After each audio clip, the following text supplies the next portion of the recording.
সাবধানে রাখিস।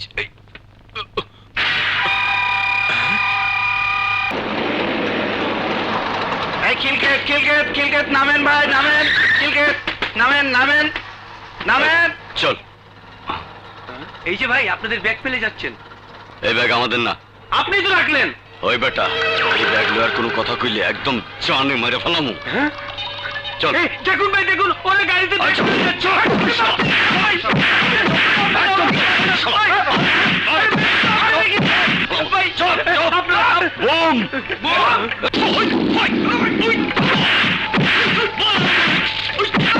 ভাই, ওকে মারছেন কেন?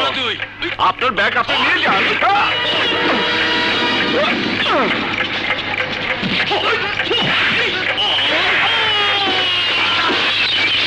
আমাদেরকে বাঁচান ভাই, বলতে পারেন ভাই, বলতে পারেন ভাই।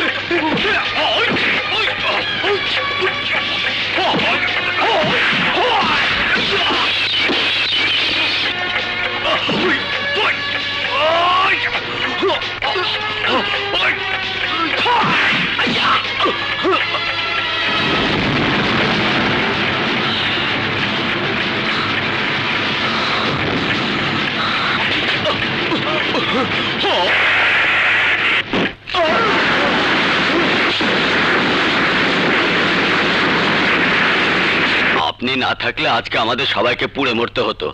আপনাকে অনেক ধন্যবাদ ভাই। ধন্যবাদ দিলে কি সব সমস্যার সমাধান হয়ে যায়? এই লোকটা যখন সন্ত্রাসীদের ধরে চিৎকার করছিল, তখন আমরা হাত গুটে মরা গরুর মতো চোখ বড় করে তাকিয়েছিলাম। আরে ওদের মাত্র 6টা হাতের দিকে যদি আমাদের 50টা হাত হই করে উঠতো, তাহলে সন্ত্রাসীরা প্রস্রাব করে দিত। আমাদেরকে সন্ত্রাসীদের বিরুদ্ধে রুখে দাঁড়াতে হবে, কারণ এই দেশটা আমার, আপনার, সকলের। শালার পো! তোগো হাতের ব্যাগ ওই টিভি সাংবাদিক কেমনে দেখলো? বুঝি নাই, শালার চোখ তো নয়, মনে হয় আসছে মেশিন। এই! আমি কমান্ডার, আমার শ্যানগিরি শিখাবি না। জীবনে বহুত অকাম কুকাম করছি, আমার টার্গেট কোনোদিন মিস হয় নাই। আমার মেইন অপারেশনের টার্গেট কেন মিস করলি? ভাবছিলাম ফ্যাটিক টাকায় কেনা বোমা ফাটাইয়া শহরে আউলা ছড়া লাগামো, শহরে নতুন করে বোমার বিরুদ্ধে আন্দোলন করবো, ফ্যাটি এমপি হইব। তার কিছুই হইল না। এই কমান্ডারের নাম তোরা ডুবাইছস। ওই সাংবাদিক ব্যাগের সাথে সাথে তোকে চেহারা মোবারক দেখা ফেলাইছে। যদি বাইরে কোথাও দেখে, দেখলেই চিনবো, আর চিনলি আমি ফাঁসুম। তোকে এখন আমি কই লুকায় রাখি, কই বলাইতে কই? ভাই, তাহলে আমরা কলকাতা যাইয়ে। কলকাতা? মামার বাড়ি? ভাই, খরচ দিব কে? তোর বাপ? ফ্যাটি রহমানের টাকা খেতো আগেই শেষ। কামের কাম তো কিছুই করতে পারলি না, আবার টাকা। কিন্তু সাংবাদিকের কি করবেন? সাংবাদিকরা তগু কিছু করতে হবো না।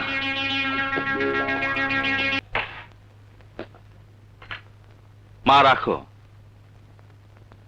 তোর লাগবে না? হজের আর 3 মাস বাকি। এই 3 মাস আমাকে একটু কষ্ট করে চলতে হবে। কিন্তু বাবা, তোকে বিয়ে শাদী না দিয়ে আমি হজে যাই কি করে? মা, এখন তোমার আশা পূরণ করতে গেলে তোমাকে হজে পাঠানোর খরচ জোগাড় করা কঠিন হয়ে পড়বে। তারপরও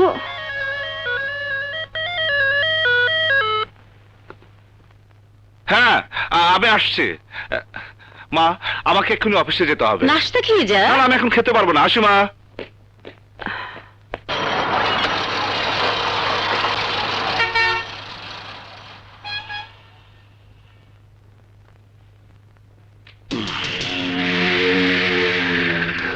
তুই নাকি দেশ জাতির উদ্ধার করার দায়িত্ব নিছস? কি? এই মিস্টার, ল্যাঙ্গুয়েজ প্লিজ। এই নাটকের পর ইংরাজি মারাবি না, ইংরাজি বন্ধ। কান খুইলা আমার কথা শোন। আপনি কিন্তু ভদ্রতার মাত্রা ছাড়িয়ে যাচ্ছেন। আপনাকে এখানে ঢুকতে দিল কে? কে আপনি? ভাই, আমার কোনোখানে ঢুকতে পারমিশন লাগে না। তুই আমার চিনস না? আমার চিনস না তুই? তুই না মস্ত বড় সাংবাদিক, পাগলা মিলনের নাম হনস নাই? তরে ঢাকা থাকুনি ভিসা দিছে কেডা? আচ্ছা, তাহলে তুই সেই নরপশু? হ্যাঁ, আমি তো তোকেই খুঁজছি। তোদের মতো ঘৃণ্য অপরাধীর মুখোশ এ দেশ ও জাতির সামনে যেদিন খুলে দিতে পারবো, সেদিনই মনে করব আমি এদেশে একজন গর্বিত নাগরিক। এই সাংবাদিক লাভ পারবি না, একদম লাভ পারবি না। আমার সোজা কথা, কান দিয়া শোন। বাসের মধ্যে বোমরা খাইছিল কেডা, তুই দেখছস? তুই কিছুই দেওয়াস নাই, কিছুই শোনস নাই। যদি এইটা নিয়ে বেশি বাড়াবাড়ি করস, তাইলে তোরে কিন্তু আমি ল্যাডা ব্যাডা কইরা দিমু। নাম পাগলা মিলন। এই এই কুলাঙ্গারের বাচ্চা, অনেক বড় মাস্টার তুই, হ্যাঁ? তোর চাক্কুর বহু ধার। আমার সামনে চাক্কুর ধার দেখাবি না। ওইসব চাক্কু বা কবে কেয়ার করি না। এদেশে 14 কোটি জনগণের সাহস আমার বুকে। জম্বো রে জম্বো, অবশ্যই জম্বো। তোর লগে আমার খেলা জম্বো। আমার চাক্কু মেলা দিন খেইলা আরাম পায় না। তোর সাথে খেইলা বহুত আরাম পাইব। খালেদ ভাই, আপনি ওকে চেনেন? লজ্জা করেন এসব বলতে? এত ভীতু আপনারা? আপনাদের কারণে এইসব সন্ত্রাসীরা সমাজের প্রশ্রয় পায়। আপনাদের কারণে এরা এদেশে মাটিতে বুক টান করে হাঁটে।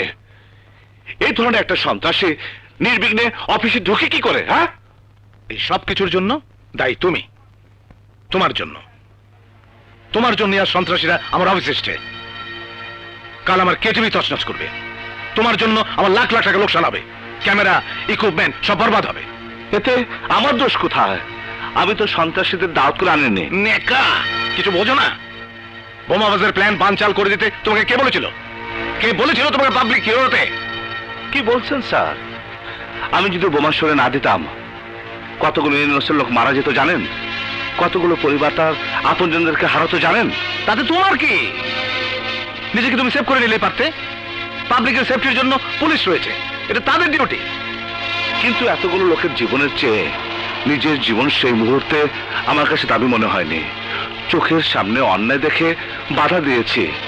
আপনি বলুন, এটাকে আমি ভুল করেছি স্যার? ব্যক্তিগত জীবনের বাইরে আমাদের কি কোনো সোশ্যাল কমিটমেন্ট নেই? এই রাষ্ট্র, এই সমাজের প্রতি আমাদের কি কোনো দায়িত্ব নেই স্যার? দায়িত্ব? আরে মিয়া, তোমার মতো কত শিক্ষিত বেকার যুবক রাস্তায় লাথি কত খাচ্ছে। চাকরি নামে একটা সোনার হরিণের পেছনে ছুটে ক্লান্ত হয়ে ফুটপাতে কুকুর বেড়ালের সঙ্গে ঘুমাচ্ছে। আমি তোমাকে দয়া করে একটা চাকরি দিয়েছি। তোমার উচিত হচ্ছে ঝুট ঝামেলা এড়িয়ে কেটিভির দায়িত্ব পালন করা। যাও গো, যাও কাজে বেরিয়ে পড়ো। স্যার স্যার স্যার, সর্বনাশ হয়ে গেছে স্যার। সর্বনাশ? কিসের সর্বনাশ? আমাদের সর্বনাশের কি দেখলে? আপনি না ফয়েজ ভাইয়ের শেল্টারে। এইসব নিয়ে তোর মাথা না ঘামালেও চলবো। তুই একটা কাজ কর, ওইখান থেকে ওই মন্ত্রীর ছবিটা নামায়া ফেল। আচ্ছা।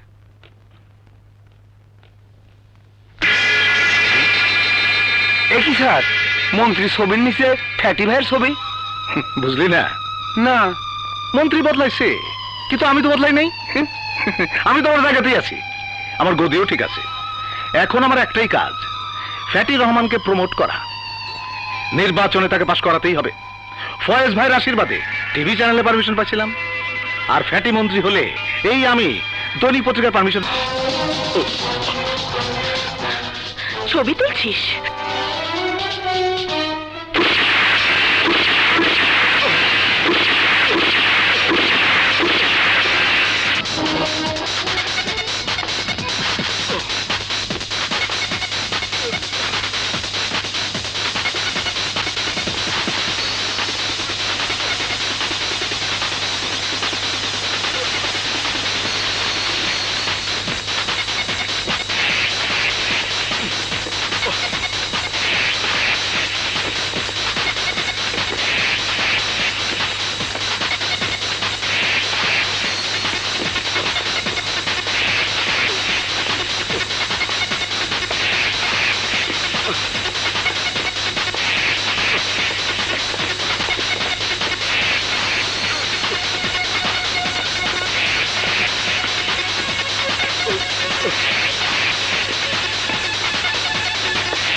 তো সেই মিজান চৌধুরীর একমাত্র মেয়ে। এবার তোমাকে বাগে আনতে আমার আর সময় লাগবে না।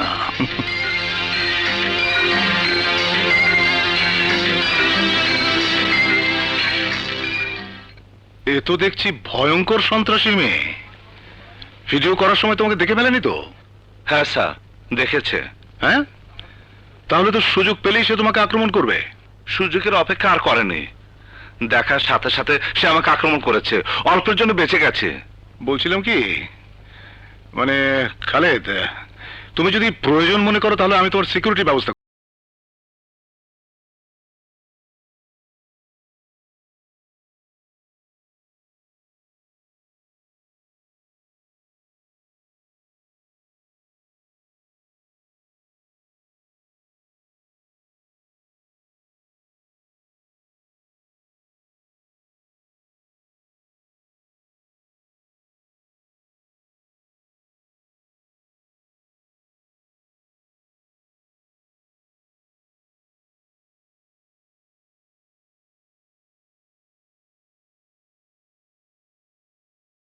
করব। আমি নিশ্চিত নারী দিবস এটা প্রচার করা হলে সরকারের পক্ষ থেকে তুমি একটা স্বীকৃতি পেয়ে যাবে। Cheer up, cheer up, cheer up. হ্যাঁ, কাজ করো। ও ইয়ে, না ঠিক আছে। ব্যাপারটা কি, ভালো কোনো প্রোগ্রাম তৈরি করলে রিজার্ভে রেখে দেয়। গার্মেন্টস শ্রমিকদের তৈরি করা প্রোগ্রামটা রিজার্ভে রেখে দিয়েছে। ব্যাপারটা জটিল মনে হচ্ছে। ঠিক আছে, আমার ব্যবস্থা আমাকে করতে হবে।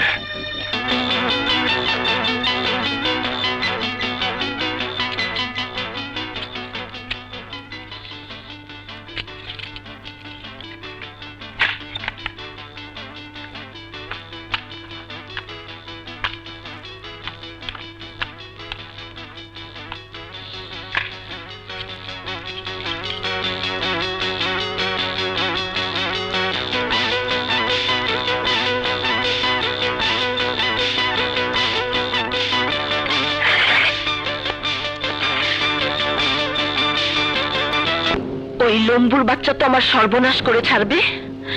শেলির সাথে পাঞ্জা লড়ার কি মজা ওকে আমি বুঝিয়ে দেব। ওকে ধরে এনে ওর এমন জায়গায় আমি গুলি করব, তার আগে যদি ক্যাসেটটা টিভিতে প্রচার করে দেয়। ওকে ধরার জন্য যেতে হবে কে টিভিতে। ম্যাডাম, আপনার পরিচয়? খালেদ সাহেবের সাথে দেখা করতে চাই। ঠিক আছে, যান যান।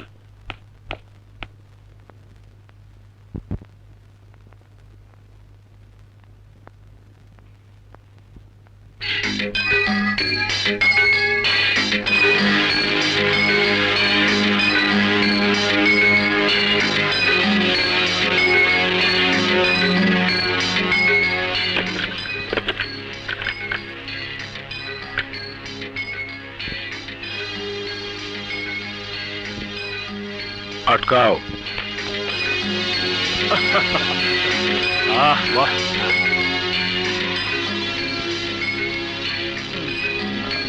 ভালোই তো, নরমই তো আছে, ঠিকই নরম। রেশমি চুল।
বল বল আমার ক্যাসেট কোথায়?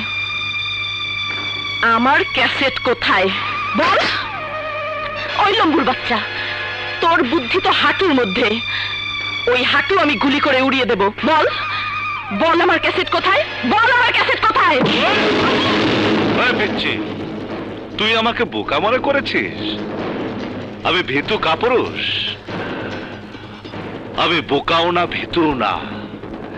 এখন যদি আমি ইচ্ছে করি তোর মাথার খুলি উড়িয়ে দিতে পারি, এক হাত ভেঙে অন্য হাতে ধরে দিতে পারি, কিন্তু আমি তা করব না। কারণ এটা ক্যামেরার হাত। এই হাত দিয়ে আমি কোনো সন্ত্রাসী কাজ করতে চাই না। একটা কথা জেনে রেখো, আমি সাংবাদিক, ক্রাইম নিয়ে কাজ করি। এইসব গুলিগুলাকে ভয় করলে জীবনের ঝুঁকি নিয়ে সাংবাদিকতা করতাম না। তোমরা আমার কিছুই করতে পারবে না, কারণ আমার উপর আমার মায়ের দোয়া আছে। এই নাও তোমার পিস্তল, আমি তোমার ক্যাসেট ফিরিয়ে দিব। শুধু একটি কথা আমি জানতে চাই, মিছিল দেখলে তুমি গুলি করো কেন? মিছিল দেখলেই আমার রক্ত টকবক করে ওঠে। মিছিল আমার সবকিছু কেড়ে নিয়েছে। মিছিলকে আমি ঘৃণা করি। কি বলছো তুমি? ব্যক্তিগত কোনো ঘটনার প্রতিশোধ দেবার জন্য মিছিলে গুলি করা অন্যায়। কেন অন্যায় হবে? তোমার জানা উচিত, মিছিলের পর মিছিল করে দেশটা স্বাধীন হয়েছে। মিছিল হচ্ছে জনগণের প্রতিবাদের ভাষা, স্বৈরাচারের বিরুদ্ধে জনগণের হাতিয়ার। অথচ এই মিছিলকে তুমি ঘৃণা করছো। হ্যাঁ হ্যাঁ হ্যাঁ, ঘৃণা করি, ঘৃণা করি। কারণ তুমি যে মিছিলের কথা বলছো, এ মিছিল সে মিছিল নয়। এ মিছিল হচ্ছে ক্ষমতাশীলদের ক্ষমতাকে টিকিয়ে রাখার মিছিল। এ মিছিল হচ্ছে এক দলকে ক্ষমতা থেকে সরিয়ে অন্য দলের ক্ষমতায় যাওয়ার মিছিল। এই মিছিল জনগণের মিছিল নয়। এই মিছিল তোমার নয়, এই মিছিল আমার নয়। যদি তাই হতো, তাহলে প্রতিদিন যখন সন্ত্রাসীরা একটার পর একটা হত্যাকাণ্ড চালিয়ে যাচ্ছে, চাঁদাবাজরা যখন মহল্লায় মহল্লায় চাঁদাবাজি করছে, একটার পর একটা নারী যখন প্রতিদিন ধর্ষিতা হচ্ছে, তখন সব রাজনৈতিক দলগুলো ঐক্যবদ্ধভাবে ওই সব কিছুর প্রতিবাদের মিছিল বের করত। কিন্তু তারা সেটা করছে না। একটা দল যখন কোনো বিষয়ে একটা ভালো কথা বলে, তখন অন্য দল তার বিরোধিতা করে। তাই ওদের এই মিছিলকে আমি ঘৃণা করি, ওদের এই মিছিলকে আমি ঘৃণা করবই। যে মিছিল মানুষের ভাত কাপড়ের দাবি নিয়ে এগিয়ে যাবে, সেই মিছিল দেখলে আমার হাত থেকে আমি অস্ত্র ফেলে দেব। আমিও চলে যাব সেই মিছিলে। কিন্তু যতদিন ওই ক্ষমতা লোভীদের মিছিল চলবে, যখনই ওই মিছিল দেখব, তখনই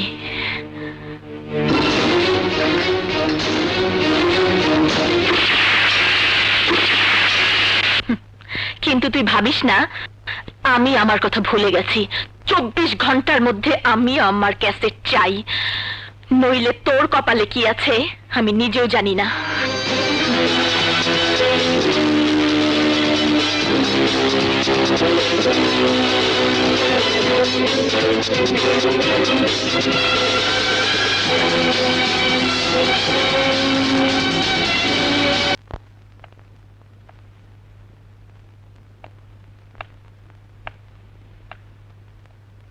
খালেদ, এই নে, এই ছবিগুলো দেখতো বাবা। আচ্ছা মা, এই চিন্তাটা তুমি আপাতত বাদ দিতে পারো না? বাদ দেবো কি রে? আমি তাকে এই সংসার বুঝিয়ে দিয়ে অবসর নিতে চাই। কিন্তু মা। কিন্তু কি? তুই কি কাউকে পছন্দ করিস? পছন্দ থাকলে আমাকে বল বাবা। না মা, একটা মেয়েকে আমি দেখেছি, আমার ভালো লেগেছে। মেয়েটির নাম কি? কোথায় থাকে? তার ঠিকানা বল। কোথায় থাকে তা জানি না, শুধু নামটা জানি। ওর নাম শেলি।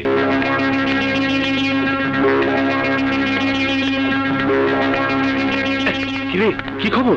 মাল জায়গার মতো পৌঁছে গেছে। কোনো অসুবিধা হয়নি তো? আরে পাগলা, খেপুসকে খেপুসকে যা ফুর্তি ফাট্টা কর, যা যা।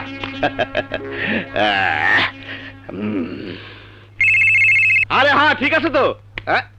আচ্ছা আচ্ছা, রাখি। কি হইতেছে? আরে বিল কিসের? হ্যাঁ কি? আরে সিলিয়াসলি করেন না, সিরিয়াস কাম করতাছি। এই আরে এই যন্ত্রপাতি বন্ধ কর। আরে কার পারমিশন নাই বস্তিতে ঢুকছস? আরে হোনেন আমার লোক কথা কন, আমগো কাম করতে কোনো পারমিশন লাগে না। এই চুপ! এই আরে যন্ত্রপাতি বন্ধ করো। এই আমার চিনস? আমার নাম ফজর আলী কমান্ডার, এই রেলওয়ে বস্তির মালিক। কমান্ডার সাহেব? হ্যাঁ কমান্ডার সাহেব, আমরা টেলিভিশনের লোক, একটা নাটকের শুটিং করতে চাচ্ছি। হ্যাঁ তাই নাকি? তা নাটকের নায়িকা দেখে রাখুন। এখন এসে পড়বে। নায়িকার নাম কি? বিপাশা হায়াত, আফসারা মিমি, শমী কায়সার এবং তাদের সাথে আছে সুবর্ণ মুস্তফা। বাহ, ভালো ভালো নায়িকা লইছো তো। আচ্ছা, আমার বস্তিতে কাম করতেছো, টিভিতে আমার নাম দেখাবে তো? হ্যাঁ, আপনার নাম, আপনার রেলওয়ে বস্তির নাম সবই দেখাবো, আপনার চেহারা দেখাবো। তাই নাকি? হ্যাঁ ভালো ভালো, খুব ভালো। ওই তোরা এই ডাইরেক্টর সাহেব হেল্প করবি, কোনো অসুবিধা যেন না হয়। আপনি কাম করেন, কাম করেন। কারণ ওস্তাদ ওনার কোমাটা হলে তুলে রাখো। আচ্ছা হ্যাঁ, রেডি হন। হ্যাঁ তাকান। হ্যাঁ বাহ, কি সুন্দর ব্যক্তি। সিগারেট জোরে জোরে টানেন। হ্যাঁ হ্যাঁ, বাস যান, এবার অন্দরে যান। ভাবি সাহেব আমাকে সালাম দিয়েন। কাম করেন।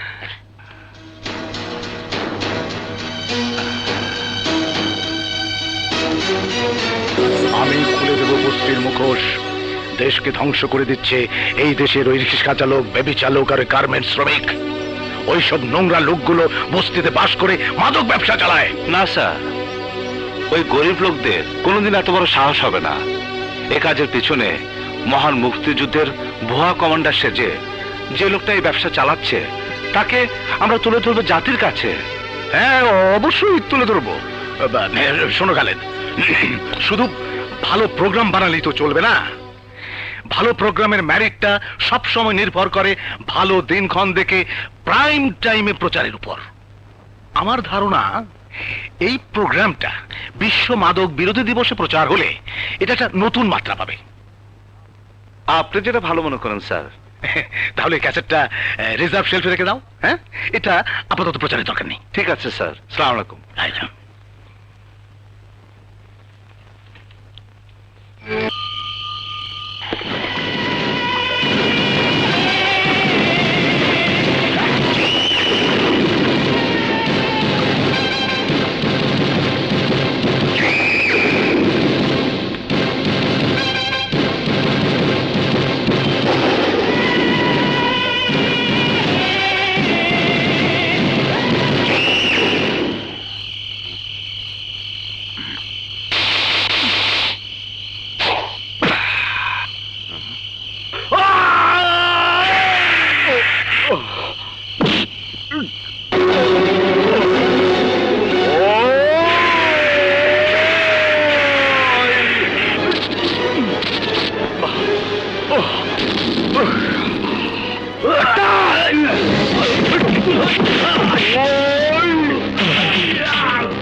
কোথায়? মা! খালেদ!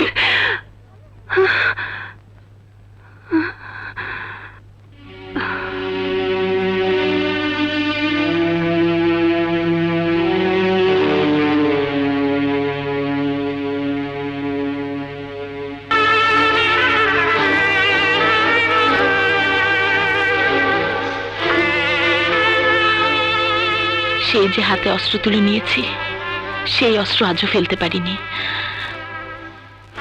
আজও প্রমাণ করতে পারিনি আমার বাবা নির্দোষ। কিন্তু হাতে অস্ত্র তুলে নিলে কি সব সমস্যার সমাধান হয় ছেলে? বরঞ্চ নিজের হাতে অস্ত্র তুলে নিয়ে তুমি কি নিজে নিজের জীবনের উপরে ঝুঁকি নিচ্ছ না? যেভাবে সেদিন তুমি ফ্যাটির মিশছিলে, তার উপরে আক্রমণ করেছিলে, তাতে তোমারও তো বিপদ হতে পারত। আমার বিপদ হলে তোমার কি? ভালোবাসার মানুষের বিপদ হতে দেখলে আতঙ্কিত হওয়াটাই যে স্বাভাবিক। আমাকে ভালোবাসো তুমি? অস্ত্র হাতে নারীকে দেখে মানুষ ভয় পায়, ঘৃণা করে, তাদের ভালোবাসে না। আমি বাসি, এবং আমার বিশ্বাস তুমিও বাসো। কারণ আমাকে যদি ভালো নাই বাসবে, তাহলে শত্রুর পিস্তলের মুখ থেকে তুমি আমাকে উদ্ধার করে আনতে না। কাজের নামে ঠনঠনা, গাঢ় লিপস্টিক দিয়ে ঘুরে বেড়ায়। আমাকে ডেকেছেন স্যার? হ্যাঁ, ওই রিজার্ভ সেলফ থেকে ক্যাসেটগুলো গেল কোথায়? ক্যাসেট দিয়ে আপনি কি করবেন? আরে পার্টিকে দেখাতে হবে না? কোন পার্টিকে দেখাবেন স্যার? সবকিছু জানতে চেও না। আমার প্রোগ্রাম আর আমি জানবো না? খালেদ, প্রোগ্রামগুলোর মালিক কিন্তু আমি।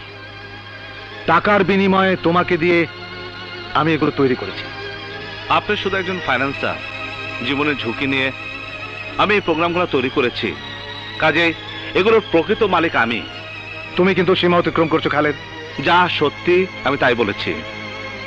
আপনি গার্মেন্টস শ্রমিকদের নিয়ে প্রোগ্রাম তৈরি করে বাংলাদেশের শিশু শ্রম এই শিরোনাম দিয়ে প্রোগ্রামটি একটি বিদেশি সংস্থার কাছে আপনি বিক্রি করে দিলেন। বিনিময়ে আপনি অনেক টাকা পেলেন। এদেশের গার্মেন্টসের কাজ চলে গেল অন্য দেশে, আর এদেশের গার্মেন্টস শ্রমিকরা কাজের অভাবে না খেয়ে কষ্ট করছে, ঘর ভাড়া দিতে না পেরে ঘাড় ধাক্কা খাচ্ছে। অথচ প্রতি বছরই এই দেশ থেকে অনেক শিশু পাচার হচ্ছে আরব দেশে, উটের জকি হিসেবে ব্যবহার হচ্ছে। শিশু পাচার নিয়ে একটা অনুষ্ঠান করতে চাইলাম, অথচ আপনি তাতে রাজি হলেন না। দেশের ভাবমূর্তি আর অর্থনীতি আমার বিষয় নয়। আমার বিষয় হচ্ছে আমার নিজের অর্থনীতি। আমার কাছে টাকা জাদু, টাকা মধু, টাকা জিন্দাবাদ, আর কিছু বুঝি না আমি। শোনো খালেদ, বেশি তেড়েবেড়ি করলে আমি তোমাকে চাকরি থেকে বরখাস্ত করব। মিস্টার কুরবান আলী, আমি তোকে চিনে গেছি। তোর সব অপকর্ম আমি দেশের জনগণের কাছে প্রচার করব। খালেদ চুপ! তোর চাকরিতে ইস্তফা দিলাম।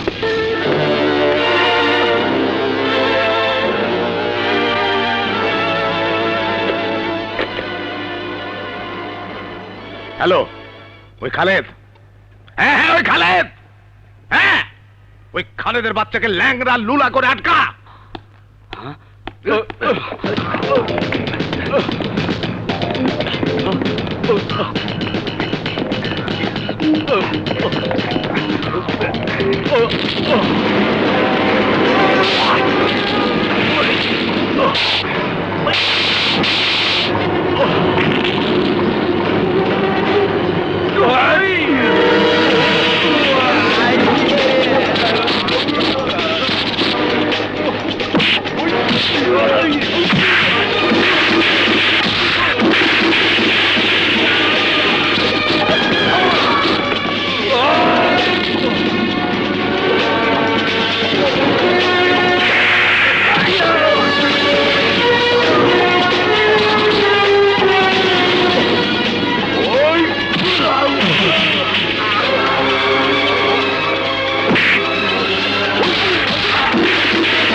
ওদের বিরুদ্ধে কোনো প্রমাণ নেই।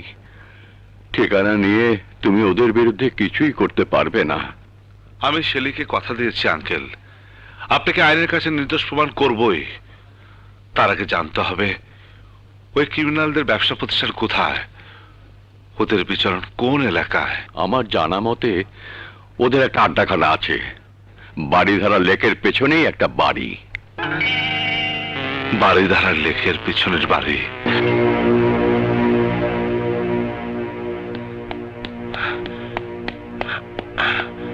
এই নাও তোমার নতুন অস্ত্র। ও যেখানে দাঁড়ায় আছো এখানে স্বাধীনতা যুদ্ধের পর কোনো লোকজন আইছে বলে তো মনে হয় না। আশেপাশে অবশ্যই কিছু না কিছু আছে। ভুলে যাচ্ছিস কেন? কুরবান এখানে মালামাল রাখতে প্রায় আসতেন। ও আচ্ছা আচ্ছা, তুমি এখানে থাকো, আমি আশেপাশে কিছু আছে কিনা চেক করে আসি।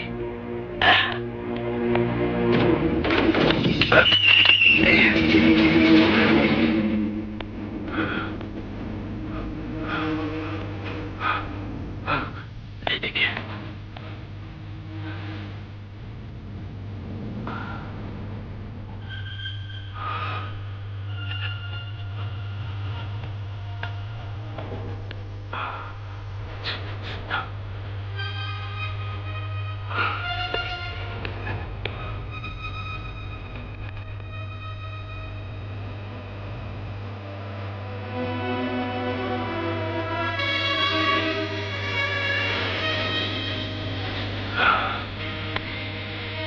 দেখি sir,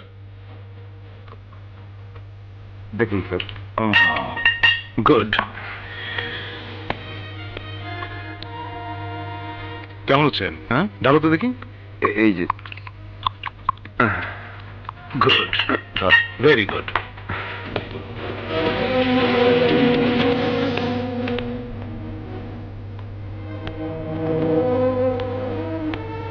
good evening my friend. Good evening. কি ব্যাপার, হঠাৎ করে আপনারা সবাই ঢাকায়? Any problem? প্রবলেম আছে বলেই তো এসেছি। গতবারে ড্রাগসের চালান পুলিশ সিজ করেছে, আমাদের অনেক ডলার ক্ষতিপূরণ দিতে হয়েছে। এবার যদি আমাদের চালান আটকে যায় তাহলে আমরা সাপ্লাই বন্ধ করিয়া দেবে। সর্বনাশ, কি বলছেন আপনি? বোমার বুলেট না হলে শহর অচল করা যাবে না, আর শহর অচল করতে না পারলে, বোমাবাজি না করতে পারলে নিরীহ মানুষের লাশ পড়বে না, আর লাশই যদি না পড়ে তাহলে আমরা রাজনীতি করবো কি নিয়ে? তাহলে আমাদের পেমেন্টের গ্যারান্টি দিতে হবে। অ্যাডভান্স পেমেন্ট না পাওয়া পর্যন্ত আমরা আর ড্রাগস পাঠাবো না। আর যে ধরা পড়েছে সে মিজানের খবর কি? মিজান সমস্যা না, কিন্তু ওর মাইয়াটা তার সেরা মিছিলে মিটিং এ অ্যাটাক দেয়। হয়েছি কথা কষ্টা কেন? তোরে না কইছিলাম মাইয়াটারে খাসায় পুড়তে, তার তো কিছুই করবার পারলি না। আমার কি দোষ? মাই এত সুন্দরী দেখা একটু নিয়ত খারাপ হয়ে গেছিল। গায়ে হাত দিয়ে শোয়া করতে গেছিলাম, তারপর তো নাকির মতো ফোঁস করে উঠলো। আমার পিস্তল দিয়ে আমারই বাড়ি দিয়ে পালাইলো।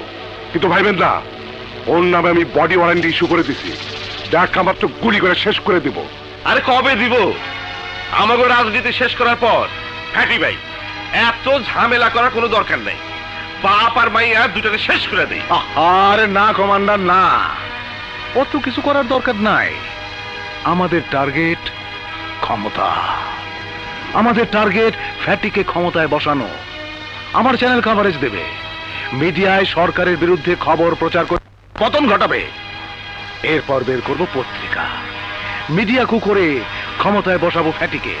তার জন্য যত লাশ প্রয়োজন ফেলবো, যত আইন ভাঙতে হয় ভাঙবো, বাট আই ওয়ান্ট পাওয়ার। এই খালেদ,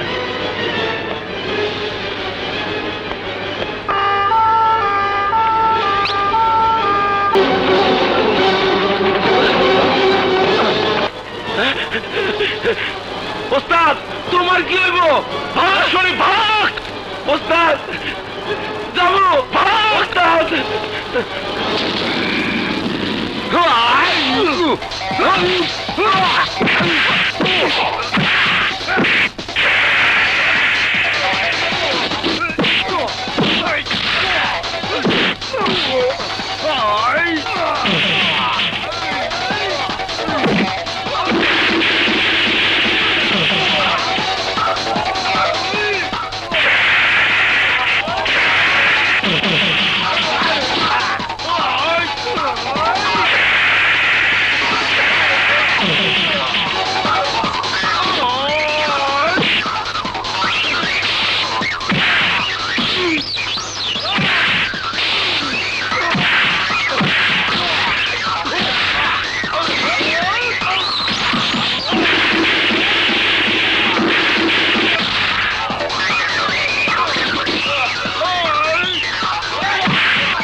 বসুন।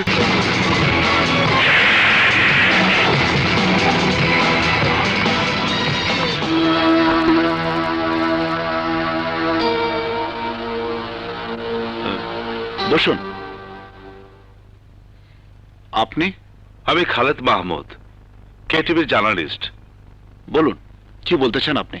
একটা অপরাধী চক্র আইনের চোখে ফাঁকি দিয়ে দেশে একটা পর একটা অস্ত্রের চালান আনছে, বোমাবাজি করছে, দেশের বিভিন্ন জায়গায় নৈরাজ্য ত্রাস সৃষ্টি করছে, জনগণের শান্তি নষ্ট করছে, সরকারকে জনগণের কাছে বেকারে ফেলছে। শুধু তাই নয়, নিজেদের অপরাধ অন্যের কাঁধে চাপিয়ে দিয়ে তারা ধরাছোঁয়ার বাইরে থেকে যাচ্ছে। এরা কারা? এই চক্রের হোতা রাজনৈতিক নেতা ফ্যাটি রহমান। এদেরই ছত্রছায়া কাজ করছে সিএনএফ কমান্ডার, চিহ্নিত সন্ত্রাসী চাক্কু মিলন এবং আমারই টিভি চ্যানেলের মালিক মিস্টার কুরবান। আর এদেরকে পরোক্ষভাবে সাহায্য করছে ওসি সাদেক। কি বলছেন আপনি? একজন সরকারি কর্মকর্তার বিরুদ্ধে অভিযোগ করছেন? আপনার কাছে কোনো প্রমাণ আছে? আছে, আমার কাছে এদের অপরাধের ভিডিও ফুটেজ আছে। আচ্ছা, এই কথাগুলো আপনি আমাদের অফিসারের সামনে বলতে পারবেন? কি বলছেন আপনি? আপনি জানেন যাদের বিরুদ্ধে আপনি অভিযোগ করছেন তারা প্রত্যেকে সমাজে প্রতিষ্ঠিত ব্যক্তি। এই প্রতিষ্ঠিত ব্যক্তিদের চক্রান্তের ফলে একজন নিরীহ সৎ ব্যবসায়ী মিজানুর রহমান পুলিশের কাছে হেরোইন চোরাকারবারি হিসাবে দিনের পর দিন কারাভোগ করছে। অপমান অপবাদ মাথায় নিয়ে এখন সে লোকটি হাসপাতালে বেডে মৃত্যুর সাথে যুদ্ধ করছে। কিন্তু mister Khaled, I am sorry, আমরা আপনার মুখের কথায় কোনো অ্যাকশনে যেতে পারবো না। প্রমাণ ছাড়া পুলিশ কাউকে অ্যারেস্ট করতে পারে না। প্রমাণ? কি প্রমাণ চান? আমি সব নিজের চোখে দেখে এসেছি, থানায় দাঁড়িয়ে জবানবন্দি দিচ্ছি। এটা কি প্রমাণ নয়? হ্যাঁ প্রমাণ, তবে যথেষ্ট নয়। অফিসার! হেলাল, একটা সাধারণ ডায়েরি করে রাখো। জি স্যার। দেখুন মিস্টার খালেদ, আপনি যে ভিডিও ফুটেজের কথা বললেন, বর্তমান কম্পিউটার প্রযুক্তির মাধ্যমে অনেক কিছুই সম্ভব। আইনের কাছে আবেগের কোনো মূল্য নেই। আবেগ নয় স্যার, ওদের বিরুদ্ধে দ্রুত অ্যাকশনে না গেলে ওদের সমস্ত অপকর্মের প্রমাণ নষ্ট করে ফেলবে, প্রয়োজনে দেশ ছেড়ে পালিয়ে যাবে। আপনি এক্ষুনি ওদেরকে অ্যারেস্ট করার অনুমতি দিন। মিস্টার খালেদ, আমাকে আইন শেখাবেন না। বলছে আর বলবেন না স্যার, আমি বুঝে গেছি আমাকে কি করতে হবে। আমি ফার্দার পুলিশে হেল্প চাইতে আসবো না। কি করতে চান আপনি? এদের সব কুকর্ম আমি টিভি চ্যানেলে প্রচার করব, এদেরকে জনগণের কাঠগড়া দাঁড় করাবো। জনগণ ভেবে দেখবে তারা এদেরকে কি শাস্তি দেবে। যে টিভি চ্যানেলে এটা প্রচার করবে, জনগণ ওই চ্যানেলের উপর ঘেরাও করবে। আপনি জানেন ফেটি রহমান কত জনপ্রিয় নেতা? চুপ করুন! আইনের লোক হয়ে একজন সন্ত্রাসী রাজনীতিবিদের পক্ষে লেজুর ভিত্তি করতে লজ্জা করে না? মিস্টার খালেদ, আপনি বোধহয় ভুলে গেছেন আপনি কোথায় দাঁড়িয়ে কথা বলছেন। Please get out! আউট!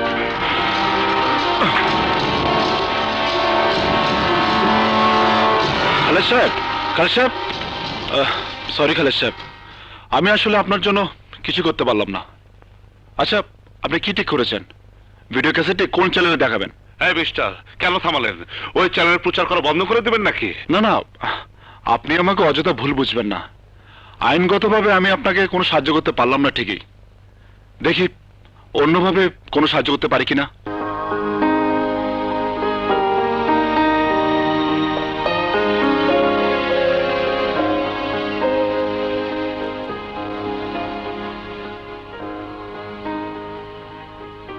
এই ঘটনা আপনি ক্যামেরায় বন্দি করেছেন? হ্যাঁ। আপনি ভাই খুব সাহসী সাংবাদিক। আপনার এই ফুটেজ আমাদের নিউজ এডিটর দেখেছেন। এমডি স্যার দেশের বাইরে থেকে গেলেই প্রচার হবে। এটা প্রচার হলে জনগণের সামনে কুরবানদের মুখোশ খুলে যাবে। এই কাজটা খুব দ্রুত করে দিতে হবে পিঙ্কি। তোমাকে বলতে হবে না, আমাদের সাংবাদিকদের দায়িত্ব হলো কত দ্রুত শয়তানদের মুখোশ খোলা যায়। আমি তাহলে আসি। ক্যাসেটটা? ওটা তোমার কাছে থাক, এটা মূল্যবান তথ্য, সাবধানে রেখো। আসি বোন। ঠিক আছে। হ্যাঁ, এটা মূল্যবান তথ্য। মঞ্জু ভাইকে হত্যার প্রমাণ পাইনি। কোরবান, এবার আমি কুকর্মের কথাবার্তা জনগণের সামনে প্রচার করব। হ্যালো,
তোর জারি জুরি খতম।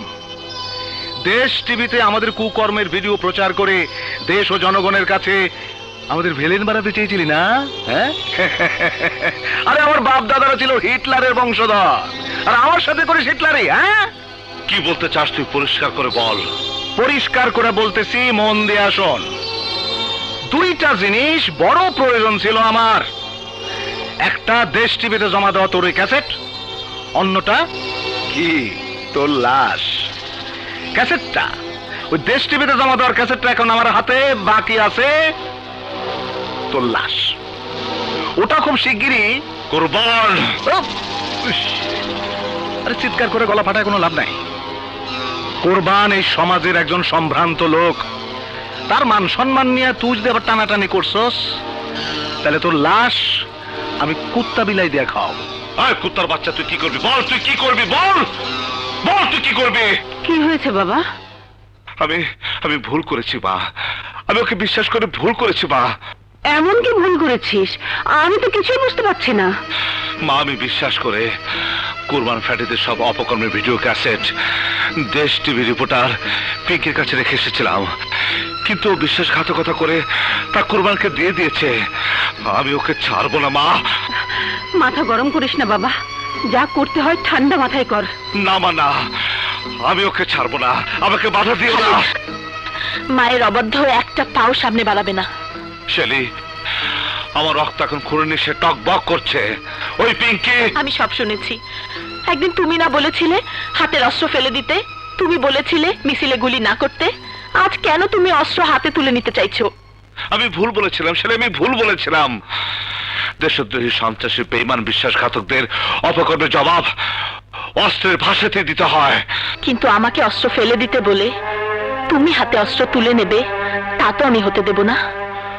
কিন্তু ওই পিঙ্কিকে আমি ছাড়বো না শেলি, কারণ যে প্রমাণ দিয়ে ফ্যাটি কুরবান কমান্ডারদের মুখোশ খুলে দিব, সেই প্রমাণ পিঙ্কি কুরবানের হাতে তুলে দিয়েছে। কোরবান তোমাকে টেলিফোনে মিথ্যা বলতে পারে। তুমি বলছো মিথ্যে? আগে চলো আমরা পিঙ্কির কাছে যাই, ঘটনাটা জানার পরে যা করার করা যাবে। চলো।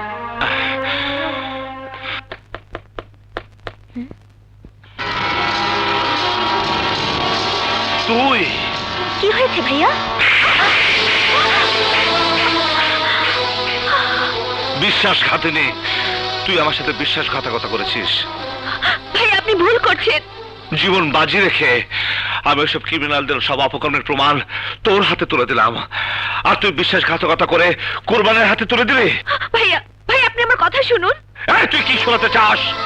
তুই কি শোনাতে চাস? প্লিজ আপনি একটু থামুন, আগে ওকে বলতে দিন ও কি বলতে চায়। পিঙ্কি বলো, ও না প্লিজ পিঙ্কি বলো বলো। অনেক দিন পর আপনি আমাকে মৃত ভাইয়ের কথা মনে করিয়ে দিলেন। আমি তো ভুলেই গিয়েছিলাম আমাকে কেউ শাসন করার আছে। এই আবেগের কথা বাদ দে, বল কুরবানের কাছে ক্যাসেট দিলি কেন? আমি ওদেরকে ক্যাসেটটা দেব তা আপনি ভাবলেন কি করে? ওই জানোয়ারটা আমার সাংবাদিক ভাইকে আমার সামনে হত্যা করে অ্যাক্সিডেন্ট বলে চালিয়ে দিয়েছে। প্রমাণের অভাবে আমি আমার ভাইয়ের হত্যার বিচার পর্যন্ত পাইনি। তোমার ভাই? হ্যাঁ, ওই চ্যানেলে চাকরি করত, তাকে ওরা হত্যা করেছে। এবার আমি আপনার ওই ক্যাসেট দিয়ে তাদেরকে আসামির কাঠগড়ায় দাঁড় করিয়ে ভাই হত্যার প্রতিশোধ নেব। প্রতিশোধ কিভাবে নিবে? ক্যাসেট তো ওদের হাতে। ভাইয়া আপনি আমাকে এত বোকা ভাবলেন কি করে? তার মানে? আমি ক্যাসেটটা হার্ড ডিস্কে রেকর্ড করে রেখেছিলাম, তার ডুপ্লিকেট কপি আজই আপনাকে আমি দেব। তুমি তুমি আমাকে মাফ করে দাও বোন, আমি না বুঝে। না ভাইয়া, ছোট বোনের কাছে মাপ চাইবেন না। ওদের বিচার করতে পারলে আমার ভাইয়ের আত্মা শান্তি পাবে। ভাইয়া তোমার ভাইয়ের মতো আর কোনো ভাইকে ওদের বলি হতে আমি দেব না। এটাই হবে আমার কুরবানের বিরুদ্ধে সংগ্রাম।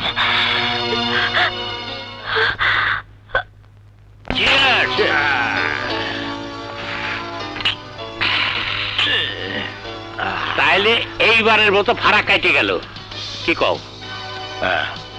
শালা আমি যা টেনশনে ছিলাম না, ওই শালা খালেদের বাচ্চা আমার ঘুম হারাম করে দিছিল। আরে টেনশন আমারও কম যায় না বন্ধু, তবে আমি এখন রিল্যাক্সড। যে বন্দুক দিয়া ওই খালেদের বাচ্চা আমার টার্গেট করতে চাইছিল, ওই বন্দুক এখন আমার হাতে। আপনি একটা ওই সাংবাদিকের সাথে নাকি ওই মিজানের বীজ সুমাইয়াটাও ভিড়ছে। তাইলে তোমার এখন কি কাজ তুমি বুঝতে পারতেছো? জি বস, ওই মিলনকে দিয়া দুটারে লেটা বেটা বানায় দেবো। ভাই আমাদের ডেকেছেন কেন? খালেদের কাছ থেকে ক্যাসেট নিয়ে আয়, বাধা দিলে ওর বংশ নির্বংশ কইরা দিবি। যা। আমার ভেতর বাহিরে অন্তরে অন্তরে।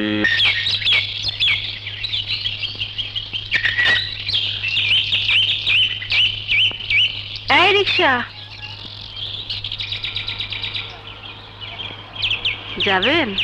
ওঠেন।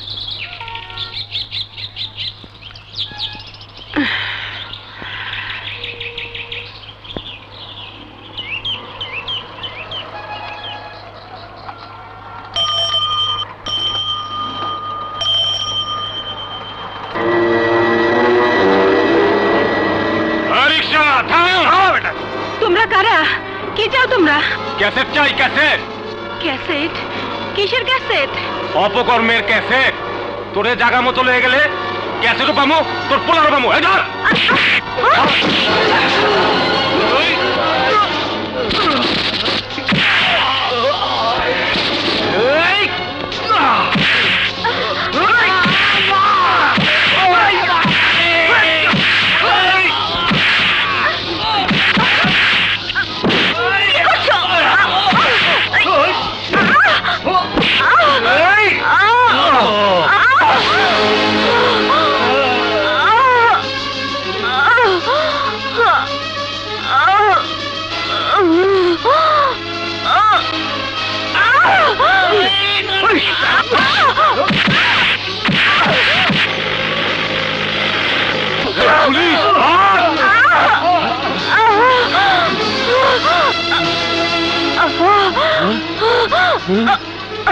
কি করি?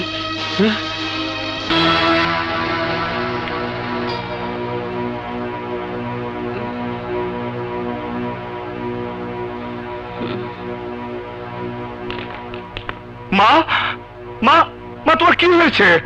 প্লিজ ওনাকে ডাকবেন না। ডাক্তার ডাক্তার, আমার আমার মায়ের কি হয়েছে? উনি মাথায় প্রচন্ড আঘাত পেয়ে বাকশক্তি হারিয়ে ফেলেছেন।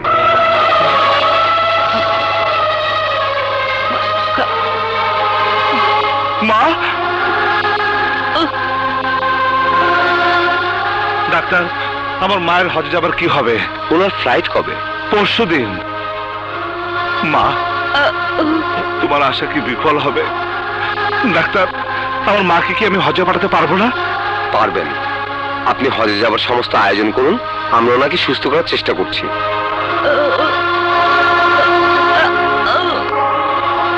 আল্লাহ, আমার মায়ের আশা পূরণ করে দিও, পূরণ করে দিও।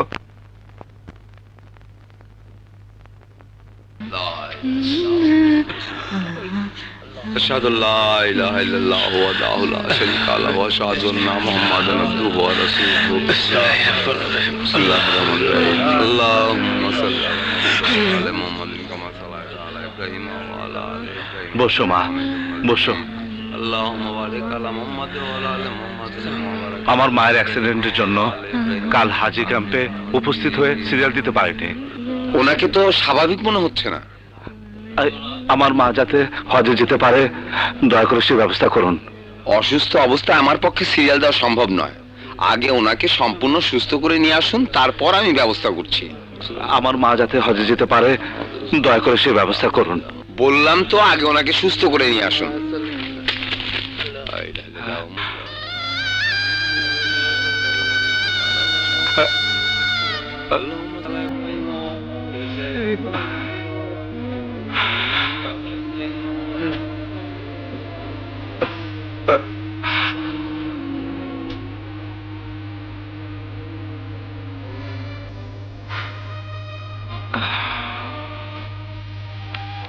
আমি প্রমাণ করে ছাড়বো ওরা এদেশের 14 কোটি মানুষের কাছে তুচ্ছ, নগণ্য।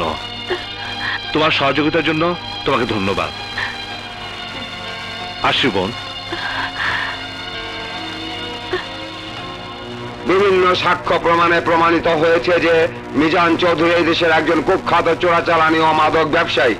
মাদক ব্যবসা করে সেই দেশের যুব সমাজের মেরুদণ্ড ভেঙে দেওয়ার চেষ্টা করেছিল। বিধায় বিজ্ঞ আদালত মিজান চৌধুরীকে বাংলাদেশ দণ্ডবিধির 304 ধারা মোতাবেক যাবজ্জীবন সশ্রম কারাদণ্ডে দণ্ডিত করছে।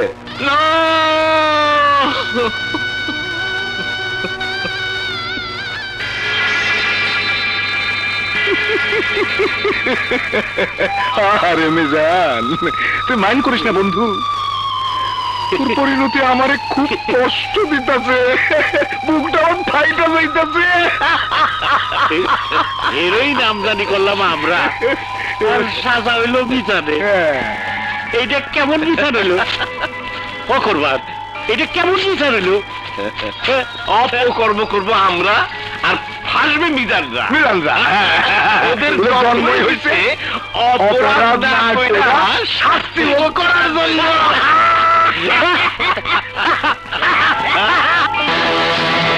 সরে যাও, সরে যাও খালেদ। একটা মিথ্যা অপবাদ মাথায় নিয়ে আমার বাবা আমারই চোখের সামনে এত বড় শাস্তি ভোগ করবে, সন্তান হয়ে আমি তা সহ্য করতে পারবো না। খালেদ, সরে যাও, ওদেরকে আমি গুলি করে মারবো। সরে যাও খালেদ, ছেড়ে দাও আমাকে। মারো আমাকে, আমাকে মারো, কিন্তু ওদেরকে আমি ছাড়বো না। শেলি, অধৈর্য হয়েও না, আমার উপর বিশ্বাস রাখো। আমি যে কোনো মূল্যে তোমার বাবাকে নির্দোষ প্রমাণ করবোই। তুমি আর আমাকে সান্ত্বনা দিও না। তুমি বলেছিলে দেশ টিভিতে ওদের মুখোশ খুলে দিয়ে বাবাকে মুক্ত করবে। দেশ টিভি তো তোমাকে ফিরিয়ে দিয়েছে। এখন তুমি কি দিয়ে প্রমাণ করবে?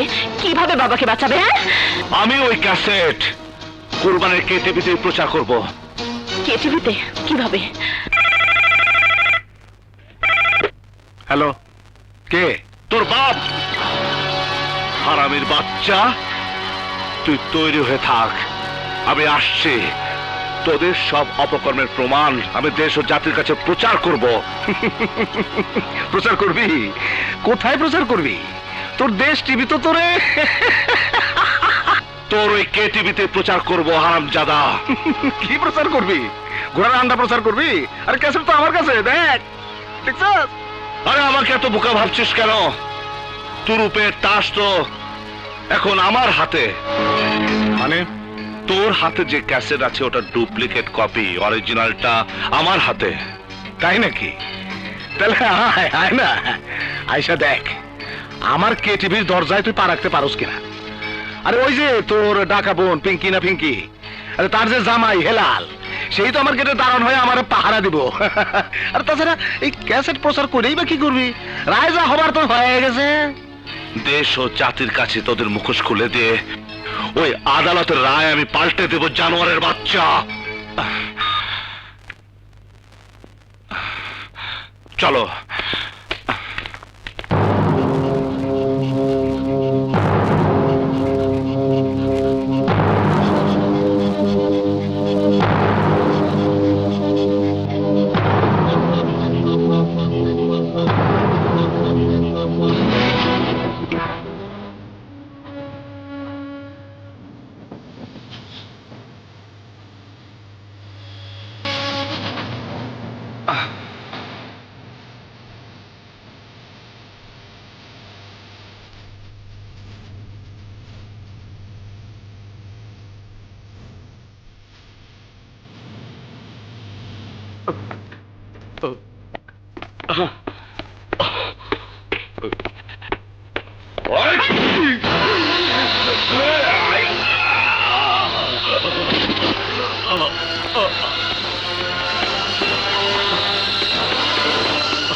প্রিয় দেশবাসী, আসসালামু আলাইকুম। আমি নেতা বা জনপ্রতিনিধি নই, আমার নাম খালেদ মাহমুদ। আপনারা যে টিভি চ্যানেলে এই অনুষ্ঠান দেখছেন তারই একজন ফটো সাংবাদিক। একজন সাংবাদিকের দায়িত্ব হলো সমাজের অন্যায়, অবিচার এবং নানা অপরাধের চিত্র দেশবাসীর সামনে তুলে ধরা। আমি জীবন বাজি রেখে সমাজের নানা অপরাধের চিত্র ক্যামেরায় বন্দি করি, কিন্তু এই চ্যানেলের মালিক মিস্টার কুরবান আলী তার প্রচার না করে আমাকে বিভিন্নভাবে হত্যা করার চেষ্টা করে। চার্লি টু কে টিভিতে খালেদ ঢুকেছে, ওকে টিভিতে দেখা যাচ্ছে, ওকে অ্যারেস্ট করুন। Okay and move.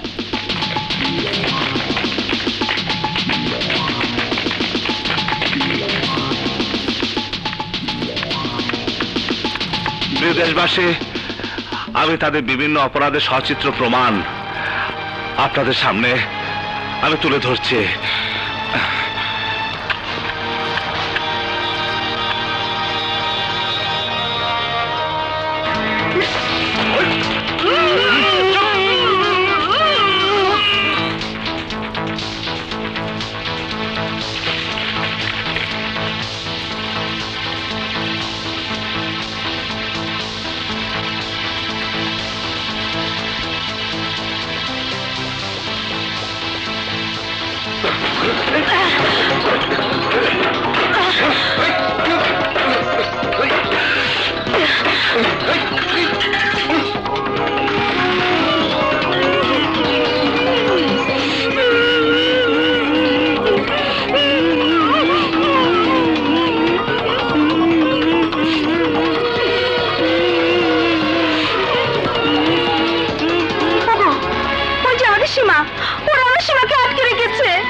শহর অচল করতে না পারলে, বোমাবাজি না করতে পারলে নিরীহ মানুষের লাশ পড়বে না। আর লাশই যদি না পড়ে তাহলে ওরা রাজনীতি করবো কি নিয়ে? আরে ওরাই তো দেশের শত্রু।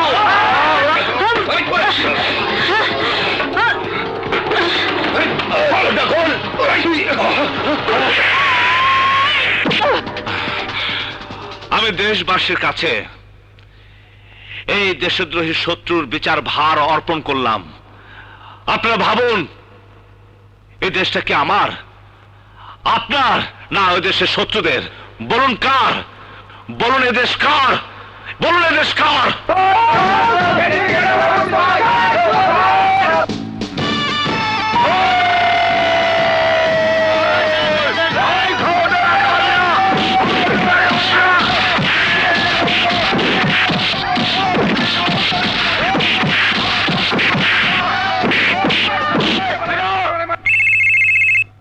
Hello commander.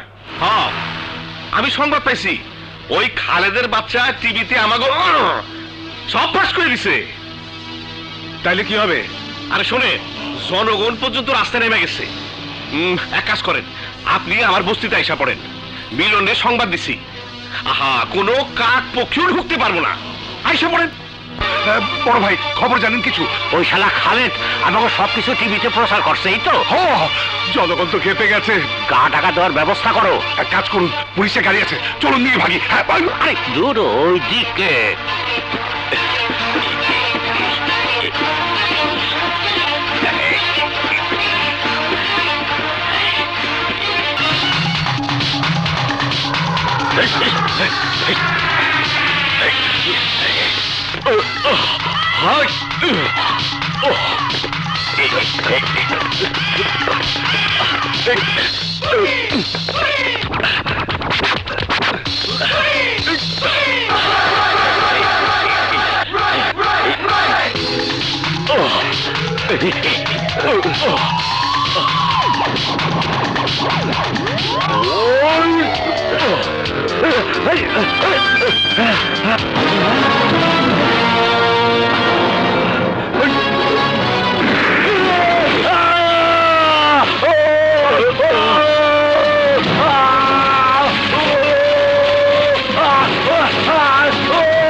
কমান্ডার কই? হ্যাঁ, কমান্ডার কই? নাই নাই। শোনো, বস্তির চারিদিকে 144 ধারা জারি করলাম। কেউ যেন বস্তিতে ঢুকতে না পারে। প্রয়োজনে গুলি, বোম আর যা যা লাগে সব কিছুর ব্যবস্থা করবা, বাস।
তাড়াতাড়ি।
এই আদালত এই মর্মে ঘোষণা করছে যে মিজান চৌধুরীর বিরুদ্ধে আনিত চোরাচালানির অভিযোগ মিথ্যা প্রমাণিত হওয়ায় তাকে বেকসুর খালাস প্রদান করছে।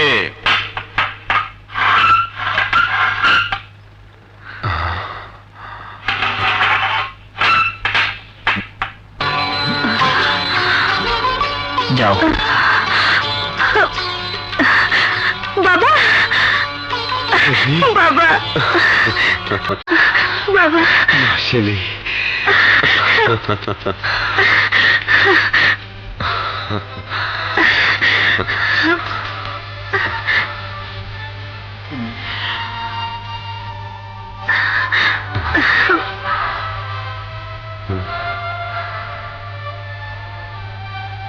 Thank you my son, thank you. চলো বাবা। হ্যাঁ।